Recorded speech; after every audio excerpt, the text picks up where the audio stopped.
وَلَقَدْ يَسَّرْنَا الْقُرْآنَ لِلذِّكْرِ فَهَلْ مِن مُّدَّكِرٍ الحمد لله رب العالمين والصلاة والسلام على أشرف الأنبياء والمرسلين أما بعد فأعوذ بالله من الشيطان الرجيم من همزه ونفخه ونفثه بسم الله الرحمن الرحيم رب اشرح لي صدري ويسر لي أمري واحلل عقدة من لساني يفقه قولي اللهم انفعنا بما علمتنا وعلمنا ما ينفعنا وزدنا علما وبشر عباد الذين يستمعون القول فيتبعون أحسنه أولئك الذين هداهم الله وأولئك هم أولو الألباب أعوذ بالله من الشيطان الرجيم بسم الله الرحمن الرحيم وَإِذَا النُّفُوسُ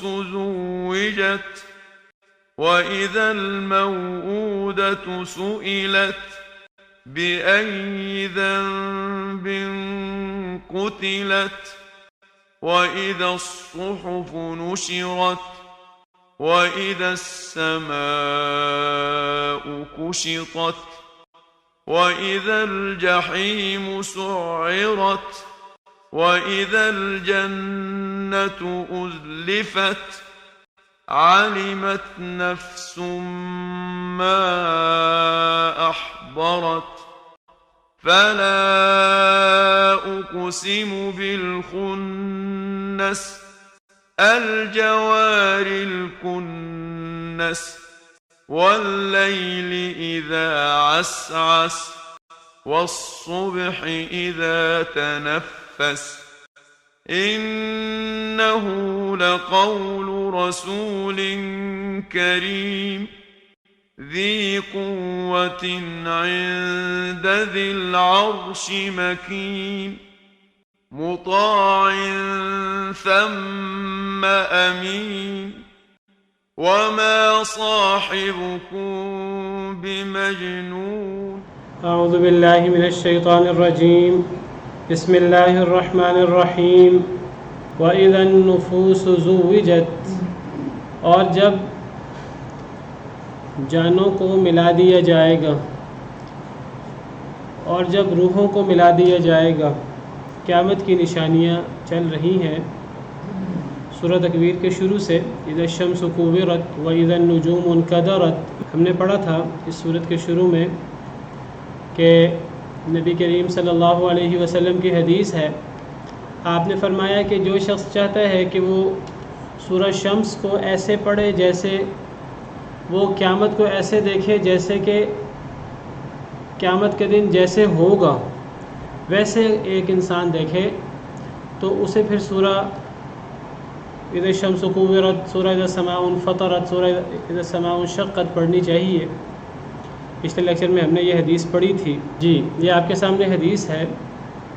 سیدنا ابن عمر رضی اللہ عنہ فرماتے ہیں کہ نبی کریم صلی اللہ علیہ وسلم نے فرمایا من سرہ ان ينظر الى یوم القیامہ، جسے یہ بات اچھی لگتی ہے کہ وہ قیامت کے دن کو دیکھے کأنہ رأی عین، جیسے کسی چیز کو حقیقی آنکھ سے دیکھنا ہوتا ہے۔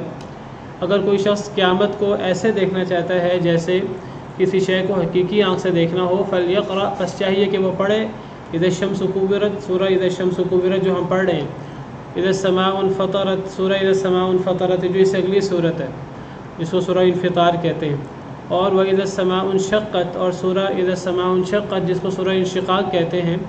تو ان تینوں صورتوں میں قیامت کے منظر کشی ایسے کی گئی ہے کہ جب انسان پڑھتا ہے ان مناظر کو جو اللہ تعالیٰ نے قیامت کے حوالے سے بیان کیے ہیں تو ایسا محسوس ہوتا ہے جیسے انسان حقیقی طور پر موجود ہے اور گویا کہ وہ قیامت کو اپنی آنکھوں سے دیکھ رہا ہے۔ تو اس صورت کے شروع سے قیامت کی نشانیاں جاری ہیں، اور میں نے ذکر کیا تھا آپ کے سامنے کہ جب عام طور پہ لفظ قیامت بولا جاتا ہے تو دو قسم کے دن ہوتے ہیں قیامت سے۔ قیامت کا ایک دن وہ ہے جس دن دنیا کے اندر لوگ ابھی ہوں گے اور قیامت واقع ہو جائے گی۔ جب پہلا سور پھونکا جائے گا اور قیامت واقع ہو جائے گی اور قیامت واقع ہونے سے سارا نظام درہم برہم ہو جائے گا، زمینی بھی، آسمانی بھی، سفلی جہاں بھی، علوی جہاں بھی، یہ زمین، پہاڑ، سمندر اور انسان جتنے بھی باقی ہیں وہ سب کے سب، اور آسمان پہ آسمان خود اور سورج اور چاند اور ستارے اور ہر چیز جو ہے وہ تباہ و برباد ہو جائے گی۔ تو ایک تو وہ جو پہلا سور ہے، پہلا نفخہ ہے سور کے اندر جو پھونکا جائے گا، اس کے نتیجے میں جو تباہی آئے گی، ایک اسے قیامت کہتے ہیں، اور عام طور پر روز قیامت سے مراد ہم یوم محشر بھی، میدان محشر بھی مراد لیتے ہیں۔ قیامت کے دن ایسے ہوگا، قیامت کے دن جنت سامنے ہوگی، جہنم سامنے ہوگی، قیامت کے دن حساب کتاب ہوگا، ہم عام طور پہ بولتے ہیں۔ تو یہاں قیامت کے دن سے مراد وہ قیامت کا دن نہیں ہے جس دن قیامت قائم ہوگی دنیا کے اندر، آسمانوں کے اندر، نیچے اوپر سب، بلکہ یہاں قیامت کے دن سے مراد وہ دن ہے جو جب دوسرا سور پھونکا جائے گا، تو دوسرا سور پھونکے جانے کے بعد جب پہلا جو قیامت کا دن ہے، جو پہلا سور پھونکے جانے پر جتنے باقی انسان ہوں گے جو سب مر جائیں گے وہ بھی زندہ ہو جائیں گے، اور سیدنا آدم علیہ السلام سے لے کر جو تمام لوگ فوت ہوئے ہیں پہلے، وہ سب زندہ ہو جائیں گے، اور تمام مخلوقات کو اللہ تعالیٰ میدان محشر میں اکٹھا کریں گے، اور اس میدان محشر میں زمین اور آسمان نئے آ جائیں گے۔ اللہ تعالیٰ نئی زمین اور نئے آسمان اور نیا پورا سلسلہ دوبارہ پیدا فرما دیں گے، دوبارہ نیا سلسلہ قائم دائم ہوگا، تمام انسان، جن اور دیگر مخلوقات جو فوت ہو چکی ہیں تو اللہ تعالیٰ انہیں دوبارہ پیدا کریں گے۔ تو ایک وہ قیامت کا دن ہے، تو یہ دونوں دن ایک دن نہیں ہیں۔ پہلا قیامت کا دن پہلے سور کے پھونکے جانے پر، اور جب دوسرا سور پہلے سور کو نفخہ صعق بھی کہتے ہیں، اور ایک دوسرا سور ہے جب وہ پھونکا جائے گا تو پھر اس کے بعد میدان محشر ہوگا، سب زندہ ہو جائیں گے، اگلے بھی پچھلے بھی، انسان بھی، جن بھی، دیگر حیوانات بھی۔ تو وہ ہوگا دوسرے نفخہ کے بعد، جس کو نفخہ قیام کہتے ہیں۔ جی جی، جس کا ذکر اللہ تعالیٰ نے قرآن کریم میں جگہ جگہ فرمایا ہے، وَنُفِخَ فِي الصُّورِ فَصَعِقَ مَنْ فِي السَّمَاوَاتِ وَمَنْ فِي الْأَرْضِ إِلَّا مَنْ شَاءَ اللَّهُ۔ سور میں پھونکا جائے گا تو زمین و آسمان کی ہر چیز مدہوش ہو جائے گی، ہر چیز فوت ہو جائے گی، الا من شاء اللہ، مگر جسے اللہ چاہے۔ یہ پہلا سور ہے اور یہ قیامت کا دن ہے۔ ثم نفخ فیہ اخری، پھر اس سور میں دوسری دفعہ پھونکا جائے گا، فاذا هم قیام ینظرون، تو سب کے سب لوگ کھڑے ہو کر دیکھنے لگیں گے۔ تو یہ دو نفخہ ہیں، ایک نفخہ صعق ہے، ایک نفخہ قیام ہے۔ تو دو دفعہ سور میں پھونکا جائے گا۔ تو پہلی دفعہ سور میں پھونکا جانے کے بعد جو لوگ دنیا کے اندر ہوں گے تو دنیا اور آسمان، زمین، ہر چیز تباہ و برباد ہو جائے گی، اور دوسری دفعہ نفخہ پھونکے جانے پر پچھلے بھی اور اگلے بھی، اس وقت فوت ہونے والے اور پہلے فوت ہونے والے سارے زندہ ہو جائیں گے۔ تو وہ نفخہ قیام ہے۔ یہ دو نفخہ ہیں، بعض علماء کے نزدیک تین نفخہ ہیں۔ وہ کہتے ہیں ایک نفخہ صعق ہے، ایک نفخہ فزع ہے، اور ایک نفخہ قیام ہے، لیکن راجح قول کے مطابق دو نفخہ ہیں، جس طرح حدیث مبارکہ سے بھی پتہ لگتا ہے کہ نبی کریم صلی اللہ علیہ وسلم نے فرمایا کہ دونوں نفخوں کے درمیان 40 کا وقفہ ہوگا۔ حضرت ابو ہریرہ اس حدیث کے راوی ہیں، صحیح بخاری صحیح مسلم کی حدیث ہے۔ نبی صلی اللہ علیہ وسلم نے فرمایا کہ دونوں نفخوں کے درمیان 40 کا وقفہ ہوگا۔ پتہ لگا نفخے دو ہیں، تین نہیں ہیں، دو نفخوں کے درمیان 40 کا وقفہ ہے۔ تو پوچھنے والوں نے سیدنا ابو ہریرہ سے پوچھا کہ 40 سے مراد 40 دن ہیں، یہ 40 مہینے ہیں، یہ 40 سال ہیں؟ تو حضرت ابو ہریرہ نے کسی بات پر بھی انہوں نے بالیقین نہیں فرمایا کہ یہ 40 دن ہیں، کہ 40 مہینے ہیں، یہ 40 سال ہیں۔ آپ نے فرمایا کہ مجھے یقینی طور پر پتہ نہیں ہے کہ 40 دن ہیں کہ 40 مہینے یا 40 سال۔ نبی صلی اللہ علیہ وسلم نے کیا بولا تھا مجھے یاد نہیں ہے، 40 مجھے یاد ہے۔ تو دو نفخے ہیں۔ اب یہاں قیامت کی منظر کشی ہو رہی ہے۔ جب قیامت کی منظر کشی ہو رہی ہے تو ایک نفخہ اولا کے بعد جب قیامت واقع ہوگی، اور ایک نفخہ ثانیہ کے بعد ہے جب میدان محشر لگے گا۔ تو سورہ تکویر میں دونوں کا ذکر ہے۔ دنیا کے اندر جب قیامت قائم ہوگی اس کا بھی ذکر ہے، اور جب آخرت میں میدان محشر لگے گا، جب انسان سب زندہ ہوں گے، جس کو بعث بعد الموت کہتے ہیں، تو اس کا بھی ذکر ہے۔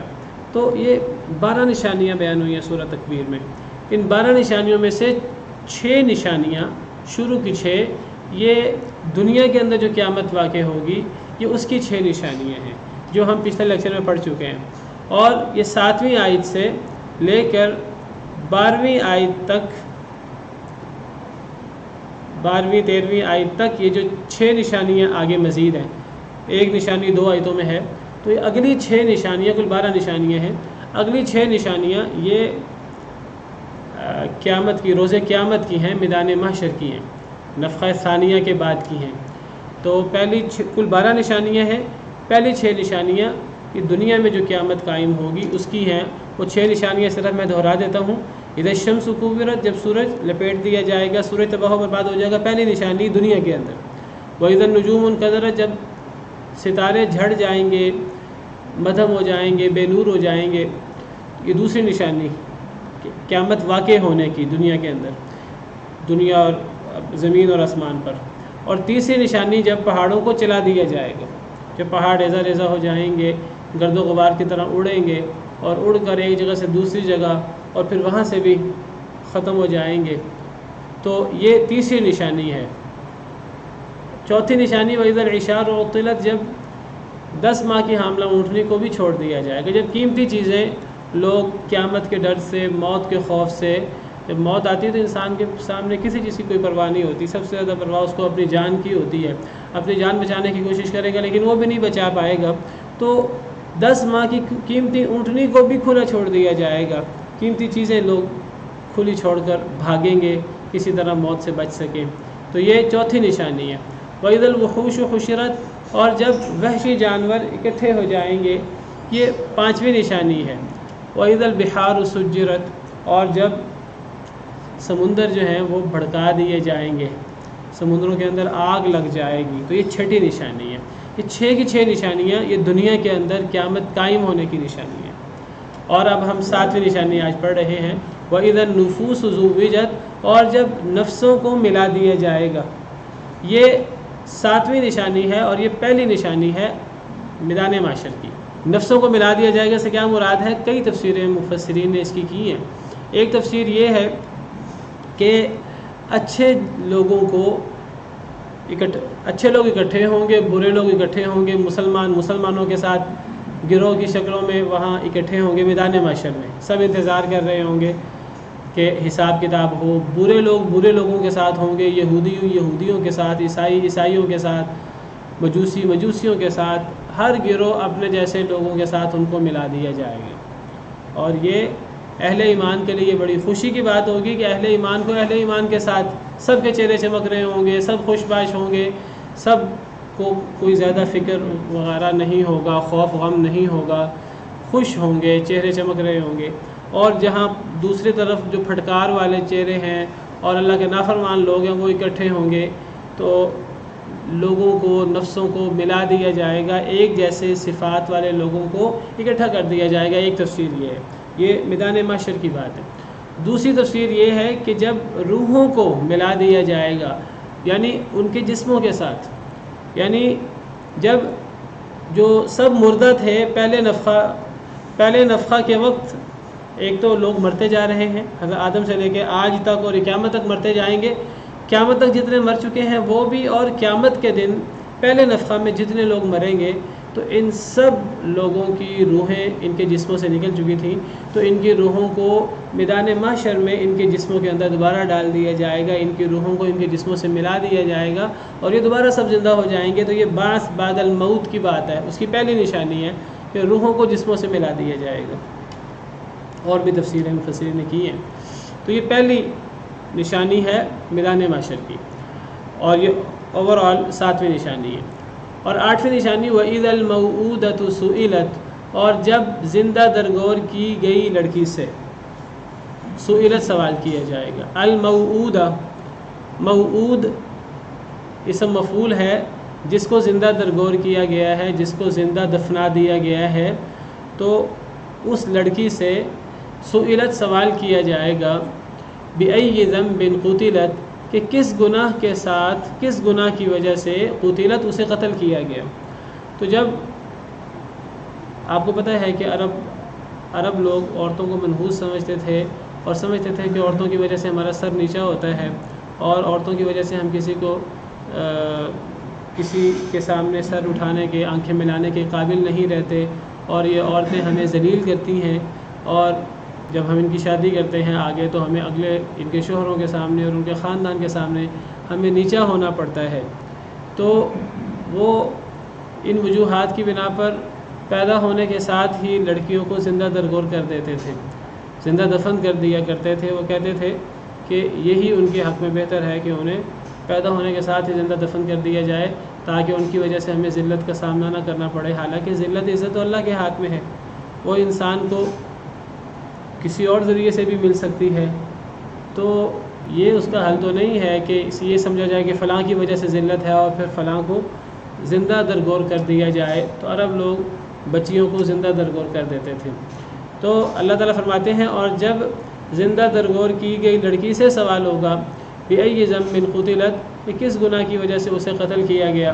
اب سوال تو ہونا چاہیے زندہ درگور کرنے والے سے، جس نے یہ ظلم کیا ہے اس سے سوال ہونا چاہیے، لیکن اللہ فرماتے ہیں اس سے سوال نہیں ہوگا، بلکہ جو مظلوم ہے اس سے سوال ہوگا کہ اسے کس جرم کی وجہ سے قتل کیا گیا، تمہارا کیا جرم تھا، تمہارا کیا قصور تھا، کیا تم خود اپنی مرضی سے اور جو ہے لڑکی بنی تھی، یہ تو اللہ نے تمہیں لڑکی بنایا تھا، اللہ نے تمہیں عورت پیدا کیا تھا، تو یہ تو اس بچی کا اپنا قصور تھا ہی نہیں۔ اگر یہ قصور ہے اور اگر یہ الزام ہے تو پھر یہ الزام گویا کہ اللہ پر ہے۔ تو اللہ قیامت کے دن شدید ناراض ہوں گے، اور اتنے زیادہ ناراض اللہ کبھی بھی نہیں ہوں گے، اور جو ظلم ہے وہ قیامت کے دن اندھیرے ہوگا۔ حدیث قدسی میں آتا ہے الظلم ظلمات یوم القیامہ، قیامت کے دن نور کی روشنی کی بڑی ضرورت ہوگی، لیکن اللہ فرماتے ہیں کہ جن لوگوں نے ظلم کیا ہے تو ظلم قیامت کا دن اندھیروں کا باعث ہوگا، اور ظالم لوگ اندھیروں میں ہوں گے۔ صحیح بخاری کی حدیث ہے، نبی صلی اللہ علیہ وسلم نے فرمایا الظلم ظلمات یوم القیامہ، کہ ظلم قیامت کا دن اندھیرے بن جائیں گے، اور ظالم لوگ قیامت کے دن کسی قسم کی روشنی ان کے پاس نہیں ہوگی۔ تو اللہ تعالیٰ اتنے غصے میں ہوں گے ان ظالموں سے کہ اللہ ان ظالموں سے بات کرنا بھی گوارا نہیں کریں گے۔ اللہ ان ظالموں سے نہیں پوچھیں گے کہ تم نے اس لڑکی کو کیوں قتل کیا، اللہ تعالیٰ اس لڑکی سے پوچھیں گے تمہارا جرم کیا تھا۔ یہ اللہ کی شدید ناراضگی کی دلیل ہے۔ یہ ایسی بات ہے جیسے کسی پر بہت زیادہ ظلم ہو، کسی مرد پر یا عورت پر ہمارے معاشرے میں، اور وہ ظلم و ستم سہ سہ کر بحال ہوا ہو، اور اس کے ظلم کرنے والے موجود ہوں اور ان کو کٹہرے میں اکٹھا کیا جائے، تو ظالموں سے بات ہی نہ کی جائے، ظالموں کی طرف دیکھا بھی نہ جائے، اور مظلوم سے سوال کیا جائے تمہارا جرم کیا ہے، تم پر یہ ظلم کیوں ہوا ہے۔ تو یہ ایک شدید ناراضگی کا اظہار ہے اس آیت کریمہ کے اندر۔ تو قیامت کے دن جتنے بھی یہ ظلم ہیں تو یہ ظالموں کو کٹہرے میں کھڑا کیا جائے گا اور مظلوموں سے پوچھا جائے گا تمہارا جرم کیا تھا، تمہیں کیوں قتل کیا گیا۔ اسی طرح جن لوگوں کو ایمان کی وجہ سے آزمائشوں کا سامنا کرنا پڑا، کئی لوگوں کو لوگ قتل کر دیتے ہیں اور ظلم و ستم کے پہاڑ توڑتے ہیں، کئی لوگوں کو آگ میں جلا دیتے ہیں صرف اس وجہ سے وہ ایمان لائے ہیں، تو اللہ تعالیٰ سوال کریں گے ان لوگوں سے جن کو قتل کیا گیا یا جن کو تکلیفیں دی گئیں کہ تمہارا جرم کیا تھا۔ اللہ تعالیٰ ظالموں سے سوال نہیں کریں گے۔ تو اسلام وہ ایک عظیم مذہب ہے، اور نبی کریم صلی اللہ علیہ وسلم وہ عظیم ہستی ہیں کہ اللہ کے حکم سے انہوں نے اس بدترین ظلم کا خاتمہ کیا اور عورتوں کو جو ہے وہ اس ظلم عظیم سے بچایا اللہ کے دین کی وجہ سے، اسلام کی وجہ سے۔ تو جس دین اسلام نے، جس نبی کریم صلی اللہ علیہ وسلم نے عورتوں کو یہ مقام دیا ہے، تو وہ عورتیں آج سمجھتی ہے کہ دین اسلام ہم پہ ظلم کرتا ہے، والعیاذ باللہ۔ وہ عورتیں آج میڈیا کی وجہ سے، میڈیا کے پروپیگنڈا کی وجہ سے وہ سمجھتی ہیں کہ دین اسلام تو ہمیں قید کر کے رکھتا ہے۔ وہ یہ نہیں دیکھتی کہ دین اسلام نے ان پر کتنا بڑا احسان کیا ہے، کہ ان کے ساتھ کیا ظلم و ستم روا ہوتا تھا، اور دین اسلام نے انہیں کس طرح اس ظلم و ستم سے بچایا ہے، اللہ نے کس طرح وہ دین نازل کیا جو دین مردوں کی فلاح کے لیے بھی ہے، عورتوں کی فلاح کے لیے بھی ہے، جس کے اندر ہر فرد کی فلاح ہے۔ اور نبی کریم صلی اللہ علیہ وسلم نے مرتے وقت جو وصیت کی تھی، ایک وصیت نماز کی تھی اور ایک وصیت عورتوں کی تھی، عورتوں کے ساتھ حسن سلوک کی، اور بعض روایات میں غلاموں کا ذکر ہے۔ تو یہ کہنا کہ یہ دین اسلام میں ظلم ہوتا ہے عورتوں پر، دین اسلام میں غلامی ہے اور ظلم ہے اور زیادتی ہے، اللہ معاف کرے، یہ لوگوں کے اوپر الزام نہیں لگ رہا، یہ علماء پر الزام نہیں لگ رہا، یہ رب العباد پہ اور زمین و آسمان کے خالق پر اور خالق السماوات والارض پر الزام لگ رہا ہے، اور اللہ کو ملد الزام ٹھہرایا جا رہا ہے کہ اللہ نے ظلم کیا ہے ایک مخصوص طبقے پر۔ اس سے بڑی زیادتی اور کیا ہوگی؟ اللہ رب العالمین کو ظالم قرار دیا جائے اور اللہ رب العالمین کو بے انصاف قرار دیا جائے، ولیعوذ باللہ، اس سے بڑی زیادتی کیا ہوگی؟ بعض دفعہ انسان کے منہ سے ایک ایسا لفظ نکلتا ہے جو اللہ کو اتنا ناراض کرتا ہے، ایک لفظ، کہ وہ ایک لفظ انسان کو جہنم کی اتھاہ گہرائیوں میں لے جاتا ہے۔ اور بعض دفعہ انسان کے منہ سے ایک ایسا لفظ نکلتا ہے جو اللہ رب العالمین کی شان کے لیے ہوتا ہے، اللہ رب العالمین پر جو الزام لگائے گئے ہیں، اللہ رب العالمین کی پاکی بیان کرنے کے لیے ہوتا ہے، دین اسلام پر لگنے والے الزام کو دھونے کے لیے ایک کلمہ انسان منہ سے نکالتا ہے اسلام کے دفاع کے لیے۔ بعض دفعہ ایک کلمے کی وجہ سے انسان کو جنت کے کئی درجات انسان کو ایک کلمے کی وجہ سے مل جاتے ہیں۔ تو یہ بہت بڑا ظلم ہے اور زیادتی ہے یہ کہا جائے کہ اسلام نے عورتوں پر، کہ اسلام نے کسی پر ظلم کیا ہے اور اسلام نے وحشیانہ سزائیں دی ہیں اور اسلام کے اندر انصاف نہیں ہے، اور اسلام کے اندر جو ہے وہ عورتوں کو قید کر دیا جاتا ہے گھروں کے اندر۔ اسلام تو وہ ہے کہ جس نے عورتوں کو اس ظلم عظیم سے بچایا ہے۔ تو اللہ فرماتے ہیں وَإِذَا الْمَوْءُودَةُ سُئِلَتْ، جب زندہ درگور کی گئی لڑکی سے سوال کیا جائے گا بِأَيِّ ذَنبٍ قُتِلَتْ، کس گناہ کی وجہ سے اسے قتل کیا گیا، اس کا کیا جرم تھا۔ زندہ درگور کرنے والے سے سوال نہیں ہوگا، زندہ درگور کی گئی سے سوال ہوگا اللہ کے غضب کی وجہ سے۔ تو یہ شدید غضب کی دلیل ہے، وَلِعِیَاذُ بِاللَّہ۔ تو یہ دوسری نشانی ہے قیامت کی، میدان محشر کی۔ اوورآل یہ 8ویں نشانی اور 8ویں علامت ہے۔ وَإِذَا الصُّحُفُ نُشِرَتْ، اور جب صحیفوں کو کھول دیا جائے گا، جب صحیفے کھول دیے جائیں گے، یا صحیفوں سے مراد نامہ اعمال ہے، جب انسانوں کے نامہ اعمال، انسان نے جو کچھ اپنی زندگی میں کیا ہوگا وہ اس کے سامنے کھلا واضح اس کے سامنے ہوگا۔ اقرأ کتابک کفی بنفسک اليوم علیک حسیبا، کہا جائے گا اپنا اعمال نامہ پڑھو، آج تمہارا حساب لینے کے لیے تمہارا نفس ہی کافی ہے، آج تمہارا نفس خود ہی تمہارا محاسبہ کرے گا، اور تم خود ہی اپنے آپ پر لعنت ملامت کرو گے کہ ہم اپنی زندگی کے اندر یہ کام کرتے رہے، اپنا نامہ اعمال پڑھتے جاؤ اور خود ہی اپنا محاسبہ کرتے جاؤ۔ تو یہ میدان محشر میں ہوگا کہ جب اعمال نامہ کو، صحیفوں کو کھول دیا جائے گا، لوگوں کے ہاتھوں میں صحیفے دے دیے جائیں گے، کسی کو دائیں ہاتھ میں، کسی کو بائیں ہاتھ میں، کسی کو پیٹھ کے پیچھے سے۔ تیسری نشانی وَإِذَا السَّمَاءُ كُشِطَتْ، اور جب آسمان کی کھال اتار دی جائے گی، کھال ادھیڑ دی جائے گی، کاف شین اور طا، کھال اتار دینا کسی کی، تو اس سے مراد ہے کہ آسمان تباہ و برباد ہو جائے گا اور آسمان کی کھال اتار دی جائے گی۔ اب محسوس تو ہوتا ہے جیسے یہ پہلی قیامت جو دنیا کے اندر واقع ہونی ہے، زمین اور آسمان، یہ اس کی نشانی ہے، لیکن جو قرآن کریم کی ترتیب ہے اس ترتیب کے اندر یہ 6 نشانیاں جو ہیں یہ آخرت کی بیان ہوئی ہیں، میدان محشر کی بیان ہوئی ہیں۔ تو ممکن ہے میدان محشر کے اندر بھی اس قسم کا کوئی عمل ہو آسمان کے ساتھ، اللہ کو پتہ ہے اس کی تفصیل کیا ہے۔ اور جب آسمان کی کھال اتار دی جائے گی، یہ چوتھی علامت ہے۔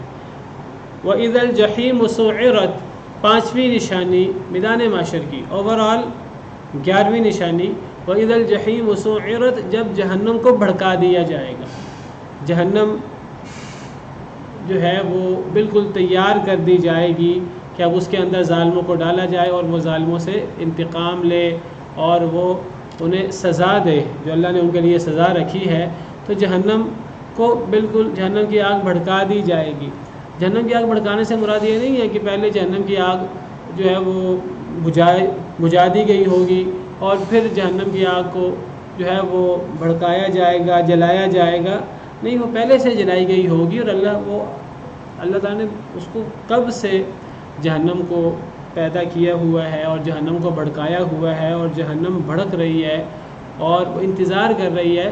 تو گویا کہ میدان محشر میں جہنم کو قریب لایا جائے گا۔ قرآن کریم کی آیات سے پتہ لگتا ہے جہنم قریب ہوگی یا جہنم کو ظاہر کر دیا جائے گا، اور گویا کہ جہنم کافی دیر سے اس کو تیار کیا جا رہا ہے، تو اس وقت بالکل وہ تیار ہوگی ظالموں کو نگلنے کے لیے اور ظالموں کو سزا دینے کے لیے۔ تو اس کو تعبیر کیا وَإِذَا الْجَحِيمُ سُعِّرَتْ، اور جب جہنم کو بھڑکا دیا جائے گا۔ وَإِذَا الْجَنَّةُ أُزْلِفَتْ، گویا کہ یہاں بھڑکانے سے مراد کہ وہ جہنم کی جو ہولناکیاں ہیں جو ہماری نظروں سے چھپی ہوئی ہیں، اس وقت ہمیں اس وقت نظر نہیں آ رہا، حالانکہ ابھی بھی وہ بھڑک رہی ہے، وہ ہماری نظروں کے سامنے بالکل ظاہر ہو جائے گی اس وقت۔ وَإِذَا الْجَنَّةُ أُزْلِفَتْ، اور جب جنت کو قریب کر دیا جائے گا۔ جنت بھی تیار ہے، جنت کی نعمتیں بھی اللہ نے کب سے تیار کر رکھی ہیں، اور ہر وقت آپ سمجھیے کہ وہ نعمتیں جاری و ساری ہیں۔ اس جنت کی نعمتوں کو بھی ظاہر کر دیا جائے گا اور جنت کو قریب لایا جائے گا، تاکہ جو نیک لوگ ہیں وہ ان کی خوشی میں مزید اضافہ ہو۔ انہیں پہلے سے پتہ ہوگا کہ اب ہمارا انجام اچھا ہے، موت کے وقت، قبر کے اندر اور قیامت کے دن جو ان کے ساتھ سلوک ہوگا، اس سے انہیں اندازہ ہو جائے گا کہ ہمارے ساتھ اچھا معاملہ ہوگا، ہم پر کوئی خوف نہیں ہے۔ لیکن پھر جنت کو بھی قریب کر دیا جائے گا تاکہ ان کی خوشی میں اضافہ ہو۔ اور جو جہنمی اللہ کے نافرمان ہیں، ان کو پہلے ہی پتہ ہوگا ہمارے ساتھ کیا ہونا ہے، موت کے وقت جو ان کے ساتھ ہو چکا ہوگا، قبر میں جو ان کے ساتھ ہو چکا ہوگا، اور جو قیامت کے دن ان کے ساتھ ہولناک سلوک ہوگا، انہیں پہلے اندازہ ہو چکا ہوگا۔ لیکن جب جہنم کو ان کے سامنے ظاہر کر دیا جائے گا، بھڑکا دی جائے گی، تو ان کے پھر حسرت میں اور ان کے افسوس میں اور ان کے خوف اور ڈر میں شدید اضافہ ہو جائے گا۔ تو یہ 6 نشانیاں میدان محشر کی ہیں، یہ کل 12 کی 12 نشانیاں یہ قیامت کی ہیں۔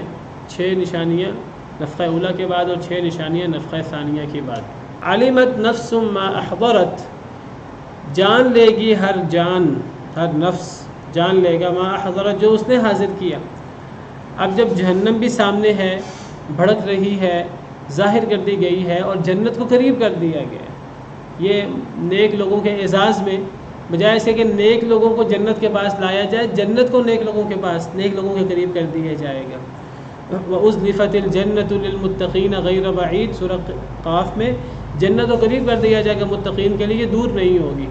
تو یہ جہنم کا بھڑکانا اور جنت کا قریب کرنا یہ قیامت کا دن ہوگا، اور جب یہ سب ہوگا تو ہر نفس جان لے گا کہ اس نے کیا عمل کیا، ہر نفس کو پتہ لگ جائے گا۔ اذان کے بعد فرمایا علمت نفس ما احضرت، جان لے گی ہر جان جو اس نے پیش کیا۔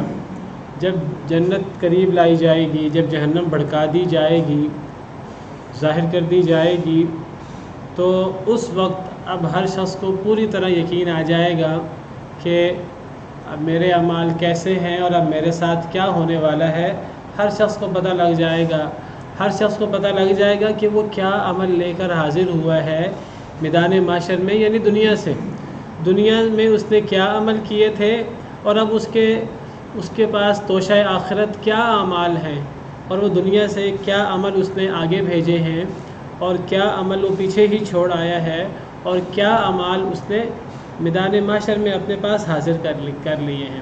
کیونکہ قیامت کے دن یعنی میدان محشر میں کوئی کرنسی نہیں چلے گی، کوئی روپیہ پیسہ، کوئی درہم دینار، کوئی ڈالر ریال دینار وغیرہ کوئی چیز کام نہیں آئے گی۔ قیامت کے دن کی کرنسی وہ اعمال ہے، نیک اعمال۔ تو قیامت کے دن انسان کو پتہ لگ جائے گا کون سے نیک اعمال لے کر وہ حاضر ہوا ہے، اور اس کے پاس کتنے نیک اعمال ہیں جو اللہ کے حکم سے وہ نیک اعمال اسے اللہ کے عذاب سے دور کر دے، اور جو نیک اعمال اسے اللہ کے حکم سے اللہ کی نعمتوں والی جنت میں داخل کر دے، تو قیامت کے دن ہر چیز واضح ہو جائے گی۔ دنیا کے اندر انسان مانے یا نہ مانے، دنیا کے اندر انسان پرواہ کرے یا نہ کرے، یہ تو ہو کر رہنا ہے۔ کوئی بندہ اس کی تیاری کر لے تو بہت اچھی بات ہے۔ وقدموا لانفسکم، اپنے نفس کے لیے اعمال کو آگے بھیجو۔ وما تقدموا لانفسکم من خیر تجدوه عند اللہ هو خیرا واعظم اجرا، تم جو عمل اپنے لیے آگے بھیجو تو تم اسے اللہ کے پاس زیادہ بہتر پاؤ گے۔ وما تقدموا لانفسکم من خیر، تم کوئی نیکی کی چیز اپنے جانوں کے لیے آگے بھیجو، تجدوه عند اللہ هو خیرا، تم اسے اللہ کے پاس زیادہ بہتر پاؤ گے، واعظم اجرا، زیادہ اجر والا پاؤ گے۔ تو سارے اعمال قیامت کے دن حاضر ہوں گے۔ فلا اقسم بالخنس، بس نہیں میں قسم اٹھاتا ہوں خنس کی، نہیں میں قسم اٹھاتا ہوں، یہاں قسم کی نفی نہیں ہے بلکہ قسم پہ زور دیا گیا ہے۔ اس پہ پہلے کئی دفعہ بات ہوئی ہے، تو یہ لا نافیہ ہے، لیکن یہ قسم کی نفی نہیں کر رہا بلکہ باقی تمام باتوں کا انکار کر کے کوئی بات نہیں، بس یہی بات ہے کہ میں قسم اٹھاتا ہوں، تو یہ اس سے قسم کے اندر زور پیدا ہو جاتا ہے۔ بس نہیں میں قسم اٹھاتا ہوں بالخنس، خنس کی۔ خنس کیا چیز ہے؟ یہ وہ ستارے ہیں جو چھپ جاتے ہیں۔ خنس خا نون سین سے ہے، اور خا نون سین کا مطلب چھپنے والے، جمع ہے خناس کی۔ خناس کی جمع خنس، اور خناس کہتے ہیں چھپنے والے کو۔ شیطان کو بھی خناس کہتے ہیں۔ سورہ ناس میں قل اعوذ برب الناس ملک الناس الہ الناس من شر الوسواس الخناس، تو خناس سے مراد یہاں وہ شیطان کا چیلا مراد ہے، وہ شیطان مراد ہے الذی یوسوس فی صدور الناس، جو لوگوں کے سینوں میں وسوسہ ڈالے، من الجنۃ والناس، خواہ وہ جنوں میں سے ہو خواہ وہ انسانوں میں سے ہو۔ تو خناس کا مطلب کیا ہے؟ خناس سے مراد وہ انسان کو فتنے میں ڈالنے والا، وسوسہ ڈالنے والا، اپنے رب سے انسان کو دور کرنے والا، جو وسوسہ ڈال کر پیچھے ہٹ جاتا ہے، چھپ جاتا ہے، نظر نہیں آتا۔ جن ہو یا انسان بھی کئی دفعہ وسوسہ ڈالتا ہے، وسوسہ ڈال کر وہ پھر وہیں بیٹھا نہیں رہتا، پھر وہ چلا بھی جاتا ہے، لیکن اس کا ڈالا گیا وسوسہ ہمارے دل کے اندر موجود رہتا ہے۔ تو خناس کا لفظی مطلب چھپ جانے والا، اپنی کاروائی ڈال کر چھپ جانے والا، پیچھے ہٹ جانے والا۔ تو یہاں خنس سے مراد ستارے ہیں کہ ستارے ایک جگہ باقی نہیں رہتے، وہ ایک جگہ موجود ہوتے ہیں، پھر وہاں سے پیچھے ہٹ جاتے ہیں، وہاں سے چھپ جاتے ہیں، رات کو ظاہر ہوتے ہیں، جب دن ہوتا ہے تو ہمیں نظر نہیں آتے، یا وہ اپنی جگہ چھوڑ چکے ہوتے ہیں۔ ایک وقت وہ ایک جگہ پر ہوتے ہیں، کچھ عرصہ کے بعد اپنی جگہ چھوڑ کر کتنے ہزاروں لاکھوں کروڑوں میل آگے جا چکے ہوتے ہیں۔ تو بس نہیں میں قسم اٹھاتا ہوں ان ستاروں کی جو چھپ جاتے ہیں، جو پیچھے ہٹ جاتے ہیں۔ الجواری، جو سفر کرتے رہتے ہیں، الجواری جاری رہنے والے، جاریہ کی جمع جواری، اصل میں جواری ہے یا کے ساتھ، تو یا گرا ہوا ہے، یا گری ہوئی ہے، تو جاری رہنے والے، چلتے رہنے والے۔ الکنس چھپ جانے والے، غائب ہو جانے والے۔ خنس کا مطلب جو پیچھے ہٹ جاتے ہیں، اور کنس کا مطلب جو غائب ہو جاتے ہیں، ایک جگہ سے غائب ہو جاتے ہیں، دن کے وقت غائب ہو جاتے ہیں، جاری رہتے ہیں۔ ستاروں کی قسم ہے۔ اور جب اللہ تعالیٰ اپنی مخلوق کی قسم اٹھاتے ہیں، ہمارے لیے جائز نہیں ہم اللہ کی مخلوق کی قسم اٹھائیں، ہمارے لیے یہی حکم ہے کہ ہم اللہ کی قسم اٹھائیں۔ اللہ اپنی مخلوق کی قسم اٹھا لیتے ہیں، اور اس سے اللہ کے ہاں اس مخلوق کی قدر و قیمت کا اندازہ ہوتا ہے، اور اللہ تعالیٰ اپنی بات پہ زور دینے کے لیے، اپنی مخلوق کی اہمیت بیان کرنے کے لیے اللہ بعض مخلوق کی قسم اٹھا لیتے ہیں۔ واللیل اذا عسعس، اور رات کی قسم جب وہ جانے لگے۔ عسعس کا مطلب آنا بھی ہوتا ہے، اور عسعس کا مطلب جانا بھی ہوتا ہے، دو مطلب ہوتے ہیں عسعس کے، آنا بھی اور جانا بھی۔ عربی زبان کے کئی الفاظ ہیں جو ایک ہی لفظ متضاد معنوں میں استعمال ہوتا ہے۔ مثال کے طور پر لفظ شرع ہے، شین را یا، اس کا مطلب خریدنا بھی ہوتا ہے، بیچنا بھی ہوتا ہے۔ کسی جگہ پر یہی لفظ خریدنے کے معنی میں آتا ہے، کسی جگہ پر یہی لفظ بیچنے کے معنی میں آتا ہے۔ اسی طرح لفظ باع ہے، بیع و شراء جس کو ہم کہتے ہیں، لفظ بیع بھی اور لفظ شراء دونوں ازداد میں سے ہیں۔ لفظ بیع کا مطلب صرف بیچنا نہیں ہوتا، لفظ بیع کا مطلب بیچنا بھی ہوتا ہے، خریدنا بھی ہوتا ہے، اور لفظ شراء کا مطلب بھی بیچنا بھی ہوتا ہے، خریدنا بھی ہوتا ہے۔ ایسے الفاظ کو اصطلاح میں کہتے ہیں ازداد۔ انہی ازداد میں سے ایک ہی لفظ کے اندر متضاد معنی ہیں، انہی میں سے ایک لفظ عسعسہ بھی ہے، یہ بھی ازداد میں سے۔ اس کا مطلب آنا بھی ہوتا ہے اور جانا بھی ہوتا ہے۔ تو رات کی قسم جب وہ آنے لگے یہ بھی معنی صحیح ہے، اور رات کی قسم جب وہ جانے لگے یہ بھی معنی صحیح ہے۔ زیادہ غالب معنی، زیادہ بہتر معنی وہ جانے لگے زیادہ بہتر ہے، اگلی آیت کو مد نظر رکھتے ہوئے، ورنہ عسعسہ کا مطلب آنا بھی ہے اور جانا بھی۔ یہاں زیادہ غالب معنی جانا ہے۔ رات کے آخری حصے کی اللہ نے قسم اٹھائی ہے جو ایک عظیم وقت ہے، اس کی اہمیت ہے سحری کا وقت۔ والصبح اذا تنفس، اور صبح کی قسم اذا تنفس جب وہ سانس لینے لگے، صبح کی قسم جب وہ سانس لینے لگے، سانس لینے لگے سے مراد ہے صبح کا ابتدائی وقت۔ تو رات کا آخری حصہ اور صبح کا پہلا حصہ یہ ایک ہی وقت ہے، صبح کا اول حصہ اور رات کا آخری حصہ، تو رات کے بعد صبح ہے۔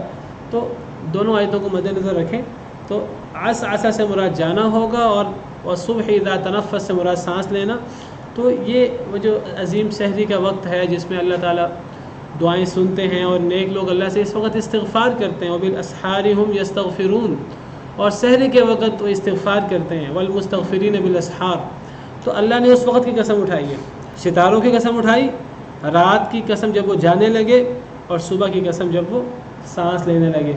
تو قسم کس بات پر اٹھائی ہے؟ یہ ساری قسمیں، ان کا جواب کیا ہے؟ انہ لقول رسول کریم، بے شک یہ البتہ قول ہے معزز رسول کا، بے شک یہ سے مراد قرآن ہے، یہ قرآن معزز رسول کی بات ہے۔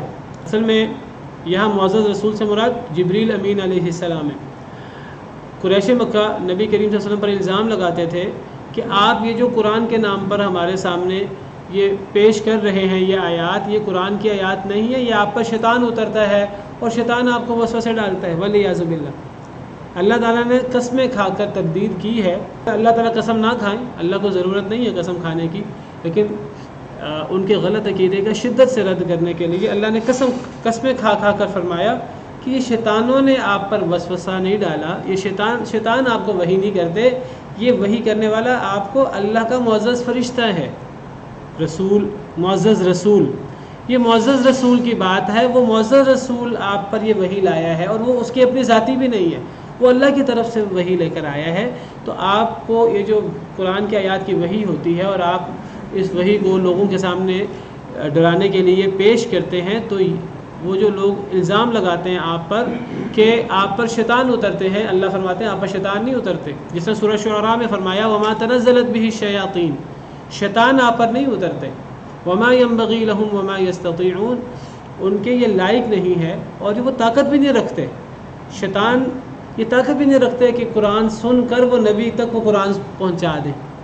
شیطان تو قرآن کی وحی بھی نہیں سن سکتے، اگرچہ شیطانوں کے پاس یہ طاقت ہے کہ وہ آسمانوں پہ کان لگا کے بیٹھ جاتے ہیں، فرشتوں کی باتیں سن لیتے ہیں، لیکن شیطان وحی کو نہیں سن سکتے، ڈائریکٹ اللہ کی وحی کو سن کر اس وحی کو نبی صلی اللہ علیہ وسلم پر القاء نہیں کر سکتے، جس طرح قریش الزام لگاتے تھے کہ یہ آپ پر شیطان وحی کرتے ہیں۔ اللہ نے تردید کی قسم کھا کر، یہ شیطانوں کی بات نہیں ہے، یہ رسول کریم کی بات ہے، اور جہاں رسول کریم سے مراد جبریل ہے۔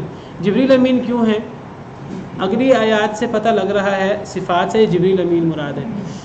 بے شک قسمیں کھا کر اللہ فرماتے ہیں بے شک یہ معزز رسول کا قول ہے، یعنی جبریل کا، جو انہوں نے آپ پر وحی کیا ہے۔ ذی قوت، اس معزز رسول کا جو قوت والا ہے، عند ذی العرش مکین، عرش والے کے ہاں مقام والا ہے۔ میں اس کی مزید تفصیل کل کر دوں گا، صرف میں یہ صفات آپ کے سامنے پڑھ دوں۔ مطاع، اس کی اطاعت کی جاتی ہے، یعنی اللہ کے ہاں آسمانوں میں فرشتوں میں اس کی اطاعت کی جاتی ہے، فرشتوں کا وہ سردار ہے۔ ثم، وہاں، امین، امانت دار بھی ہے، وہ جو وحی لاتا ہے اس وحی میں کوئی گڑبڑ بھی نہیں کرتا۔ تو اس سے جبریل مراد ہیں، اس سے نبی صلی اللہ علیہ وسلم کو مراد لینا صحیح نہیں ہے۔ یہ ساری صفات جبریل کی ہیں، قوت والا، عرش والے کے ہاں مقام والا، اس کی اطاعت کی جاتی ہے، سما وہاں یعنی فرشتوں میں، امین امانت دار بھی ہے۔ وما صاحبکم بمجنون، اور تمہارا ساتھی بھی مجنون نہیں ہے۔ یہاں نبی صلی اللہ علیہ وسلم مراد ہے، اور یہاں قریش کو خطاب ہے، اے قریش تمہارا یہ ساتھی بھی مجنون نہیں ہے، تم اس کو مجنون کہتے ہو، اور یہ جو تمہارے سامنے قرآن پیش کرتا ہے اس قرآن کو شیطانوں کا کلام کہتے ہو، نہ یہ مجنون ہے، اور یہ جو تمہارے سامنے قرآن پیش کر رہا ہے وہ شیطانوں کا کلام نہیں ہے، وہ معزز رسول کی وحی ہے جو اللہ کے حکم سے اس نے کی ہے، اور وہ معزز رسول وہ قوت والا ہے، طاقتور ہے، اللہ کا عذاب لاتا ہے، اور وہ عرش والے کے ہاں بڑا مقام والا ہے، اس کی اطاعت کی جاتی ہے وہاں آسمانوں میں، وہ فرشتوں کا سردار ہے، سب سے عظیم فرشتہ ہے، اور وہ امانت دار بھی ہے، جس طرح وہ سب سے عظیم فرشتہ ہے، سب سے عظیم رسول ہے، تو وہ سب سے عظیم فرشتہ ہے، اس سب سے عظیم رسول پر اللہ کی سب سے عظیم کلام اللہ کے حکم سے لے کر اترتا ہے۔ تو یہ سارا جو ہے وہ سیاق و سباق ہے، مزید وضاحت انشاءاللہ کل۔ سبحان ربک رب العزت عما یصفون وسلام علی المرسلین والحمد للہ رب العالمین۔ في رحمه تحلو الحياة شوقا إلى